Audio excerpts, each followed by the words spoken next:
The Delhi High Court, which has issued a directive to food delivery players Swiggy and Zomato, instructing them to cease listing 13 restaurants suspected of infringing on the trademark of Domino's Pizza.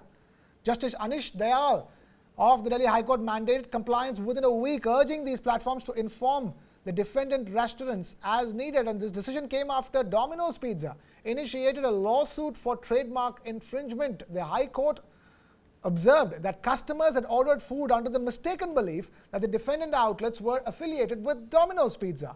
After reviewing the case, the Delhi High Court found merit in Domino's Pizza's claims and issued the takedown orders. What a curious case of the Domino's trademark effect, isn't it, Amit? It is, right turn of phrase over there, the Domino's trade-down effect. And they've got till the 1st of June to basically make amends to their logos and whatever POPs they have out there.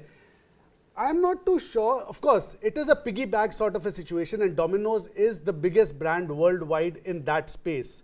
So a piggyback should not have been allowed in the first place. If some people, and brands as big as Zomato and Swiggy are doing it, is a serious matter.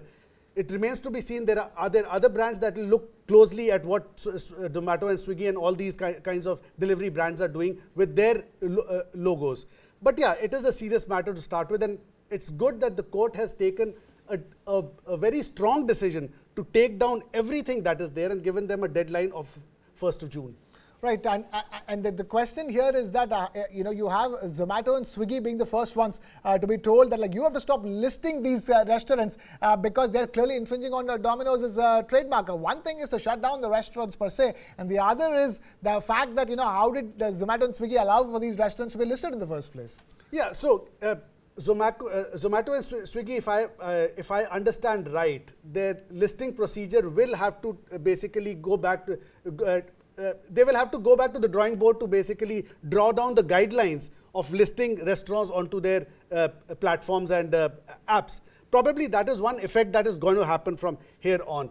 But probably brands that are there affiliated with these restaurants and these delivery sites will start taking a closer look at what is happening with their logos and trademarks. Right, because look at these names, they are very confusing. The 13 food outlets we're talking about, they have names like Dominic Pizza, Dominex Pizza, Dominic Pizza, Domix Pizza, and Dominic with a D-O-M-I-N-I-C-K, Dominic Pizza, and then Dominic, and then Dominix, and then Dominic with a K, and then Dominic, Domix Pizza and Cafe. This is absolutely crazy. Extremely creative though. If we go back, and again I'll allude to what happened in advertising some time ago, I'm sure it's still happening. Taste the Thunder was the tagline of Thumbs Up. Yeah. There were lassi walas in Delhi and Bombay, specifically in Bombay, which had the tagline, "Taste the Thanda Thanda Lassi."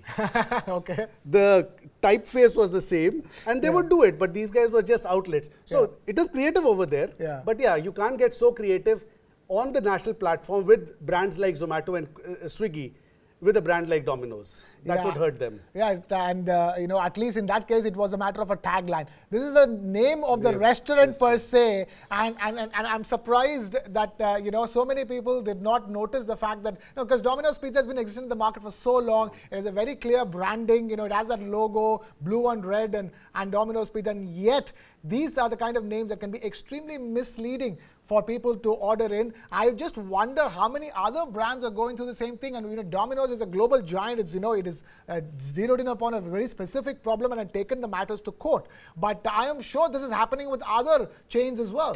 Yeah, like I said, so other brands will start looking closely at how their brands are, how many other brands which are close to their names and their logos are on these platforms. So that'll probably be a starting point. And probably these platforms too will have more stringent guidelines for companies to get onto their apps.